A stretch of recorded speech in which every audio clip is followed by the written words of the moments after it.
നൃപൻ നിലമ്പൂർ ഉപതെരഞ്ഞെടുപ്പിൻ്റെ സമയത്ത് V D സതീശനാണ് പറഞ്ഞത് P V Anvar U D എഫിൽ വേണ്ട എന്ന്. അപ്പോൾ മുസ്ലിം ലീഗ് അടക്കമുള്ള കക്ഷികൾ അൻവറിനെ യു ഡി എഫിലേക്ക് കൊണ്ടുവരാൻ വേണ്ടി ശക്തമായി ശ്രമിക്കുന്നു. അൻവർ വേണ്ട എന്ന നിലപാടിൽ വി ഡി സതീശൻ നിൽക്കുകയും ചെയ്യുന്നു. അതിനുശേഷം ഇപ്പോൾ പല കോണുകളിൽ നിന്നും ഉയരുന്ന ഒരു പ്രധാനപ്പെട്ട ഒരു വിമർശനം എന്ന് പറയുന്നത് ജമാഅത്ത് ഇസ്ലാമി മുസ്ലിം ലീഗും കൂടിയായിരിക്കും ഒരുപക്ഷേ ഇനിയിപ്പോൾ യു ഡി എഫിനെ നിയന്ത്രിക്കുക.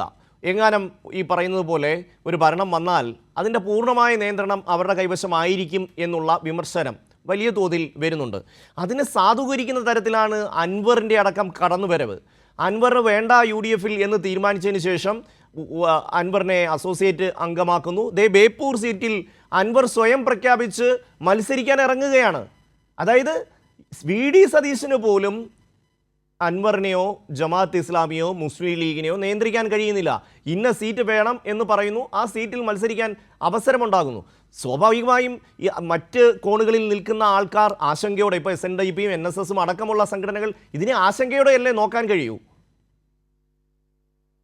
പ്പെട്ട ഒരു ചോദ്യം തന്നെയാണ്. കാരണം കേരളത്തിലെ ജനങ്ങൾ അടുത്ത നിയമസഭാ തെരഞ്ഞെടുപ്പ് ചർച്ച ചെയ്യുന്നൊരു കാര്യം തന്നെയാണ്. അതിന് വേറൊരു വേർഷൻ നമ്മൾ നൽകേണ്ടതില്ല. കാരണം അത് വാസ്തവമാണ്. കാരണം കോൺഗ്രസിന് 22 സീറ്റാണ് നിലവിലുള്ളത്. ലീഗിനെ സംബന്ധിച്ച് കഴിഞ്ഞ തദ്ദേശ തെരഞ്ഞെടുപ്പുമായി ബന്ധപ്പെട്ട് അവർ ചില മേഖലയിലുണ്ടായ അപ്രമാദത്തെ സംബന്ധിച്ച് അതുമായി ബന്ധപ്പെട്ട് ചില പരാമർശങ്ങളൊക്കെ വിവാദമായിട്ടുണ്ട്. പക്ഷേ ഞാൻ ഡേറ്റ മാത്രമാണ് പറയുന്നത്, ഒരു റിപ്പോർട്ടർ എന്നുള്ളതിൽ ഡേറ്റ മാത്രമായി പറയുന്നത്.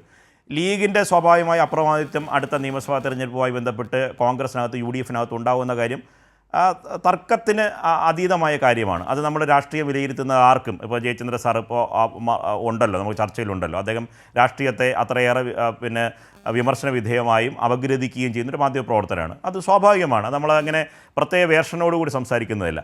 ഇനി രണ്ടാമത്തെ ഒരു കാര്യം കൂടി ഭാഗമായി എടുക്കാം. വി ഡി സതീശനൊപ്പം തന്നെ കോൺഗ്രസും UDF-ഉം കഴിഞ്ഞ തദ്ദേശ തെരഞ്ഞെടുപ്പിൽ എടുത്ത വിഷയം എന്താണ്?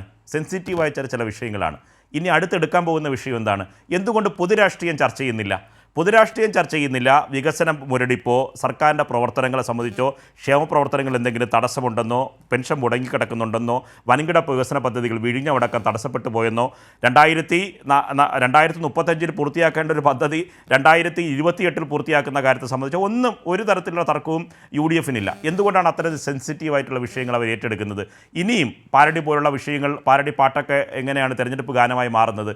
ഇനിയും അവർ ഏറ്റെടുക്കാൻ പോകുന്ന വിഷയം എന്ന് പറയുന്നത് പ്രതിപക്ഷ നേതാവ് 5 വർഷം നടത്തിയ പ്രവർത്തനങ്ങളല്ല, പ്രതിപക്ഷ നേതാവിൻ്റെ പ്രവർത്തനങ്ങളുടെ ഒരു ലീഡല്ല അദ്ദേഹം മുന്നോട്ട് വയ്ക്കുന്നത്. മറ്റ് ചില സമ്മർദ്ദ ഗ്രൂപ്പുകൾക്ക് വിധേയമായി എന്തുകൊണ്ടാണ് ജമാഅത്തെ ഇസ്ലാമി ഒരു സമുദായ നേതാക്കളുടെയും ഒരു വർഗീയ പ്രസ്ഥാനങ്ങളുടെയും തിണ്ണ നിരങ്ങില്ല എന്ന് ആവർത്തിച്ച് പറഞ്ഞുകൊണ്ടിരുന്ന പ്രതിപക്ഷ നേതാവ് പദവി ഏറ്റെടുത്ത് കൊച്ചിയിൽ നടത്തിയ വാർത്താ സമ്മേളനത്തിൻ്റെ ഫയല് എല്ലാ മാധ്യമങ്ങളുടെയും ലൈബ്രറിയിലുണ്ടാവും. ഇപ്പോൾ എടുത്ത് നോക്കാം. അതേ പ്രതിപക്ഷ നേതാവിന് ജമാഅത്തെ ഇസ്ലാമി എന്തുകൊണ്ടാണ് ന്യായീകരിക്കേണ്ടി വരുന്നത് എന്ന കാര്യത്തിൽ ചോദ്യം തന്നെ ഷമ്മി ചോദിച്ച ചോദ്യത്തിൻ്റെ ഉത്തരമാണ്. കാരണം ഈ കാര്യങ്ങളിലൊക്കെ തന്നെ ന്യായമായും കേരളത്തിലെ ജനങ്ങൾ പൊതുവായി ചിന്തിക്കുന്ന കാര്യമാണ്.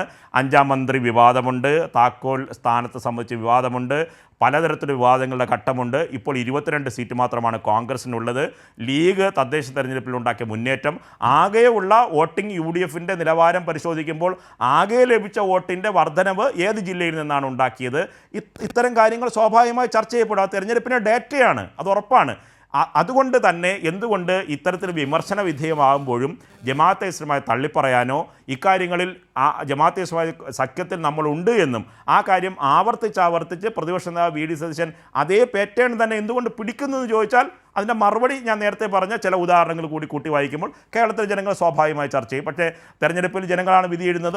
മറ്റ് പല വിവാദങ്ങൾ ആ തെരഞ്ഞെടുപ്പുമായി ബന്ധപ്പെട്ട് അവസാന ഘട്ടത്തിൽ വരുന്ന പല കാര്യങ്ങളും ചിലപ്പോൾ തെരഞ്ഞെടുപ്പിനെ സ്വാധീനിച്ചിരിക്കാം. പക്ഷേ എന്തുകൊണ്ട് പ്രതിപക്ഷത്തിൽ 5 വർഷം നയിച്ച ഒരു പ്രതിപക്ഷ നേതാവ് പൊതുരാഷ്ട്രീയ വിഷയങ്ങൾ എടുക്കാതെ ഇങ്ങനെ സെൻസിറ്റീവായ വിഷയങ്ങളിൽ മാത്രം ചുറ്റിത്തിരിയുന്നു എന്ന ചോദ്യത്തിൻ്റെ ഉത്തരം തന്നെയാണ് ഈ അല്പം മുമ്പ് ഷമ്മി ചോദിച്ച ചോദ്യത്തിൻ്റെ മറുപടി. തീർച്ചയായും നൃപൻ